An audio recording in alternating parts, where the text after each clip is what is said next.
నమస్తే, welcome to Telugu One cinema. This is Diveshree. ఏ heroine అయినా తరచూ ఒకే వ్యక్తితో కనిపిస్తూ ఉంటే వారి మధ్య ఏదో ఉందనే పుకారు షికారు చేయడం సహజమే. ముఖ్యంగా ఇలాంటివి బాలీవుడ్లోనే ఎక్కువగా కనిపిస్తాయి. అక్కడ డేటింగ్ చేయడం, ఆ తర్వాత విడిపోవడం అనేది సర్వసాధారణం. ఈ మధ్య కాలంలో సమంత, రాజ్ నిడుమోరు డేటింగ్లో ఉన్నారంటూ పుకార్లు వస్తున్నాయి.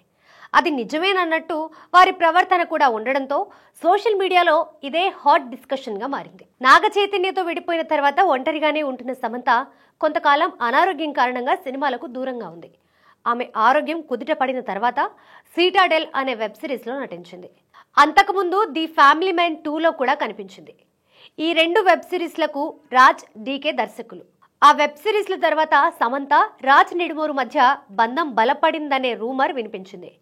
అనేక మార్లు ఇద్దరు కలిసి కనిపించడమే దానికి కారణం. ఇద్దరు కలిసి హాలిడేస్కి వెళ్ళడం, ఏదో ఒక చోట ఇద్దరు కలిసి కనిపించడం ఆ రూమర్లకు బలం చేకూరుస్తున్నాయి. అయితే దీనిపై ఇద్దరిలో ఎవరూ ఇప్పటి వరకు స్పందించలేదు. అలాగని పబ్లిక్గా కలిసి కనిపించడం కూడా మానలేదు. అంతేకాదు, తన ఇన్స్టాగ్రామ్ అకౌంట్లో రాజ్తో కలిసి ఉన్న ఫోటోలను షేర్ చేస్తోంది సమంత.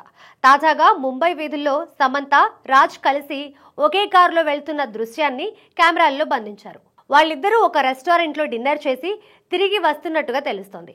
నాగ చైతన్యతో సమంత విడిపోయి 4 సంవత్సరాలవుతోంది. ఇప్పుడు రాజ్తో డేటింగ్ చేస్తుందనే వార్త నిజమైతే త్వరలోనే వీరి బంధానికి సంబంధించి అధికారిక ప్రకటన వచ్చే అవకాశం ఉందని నెటిజన్లు భావిస్తున్నారు.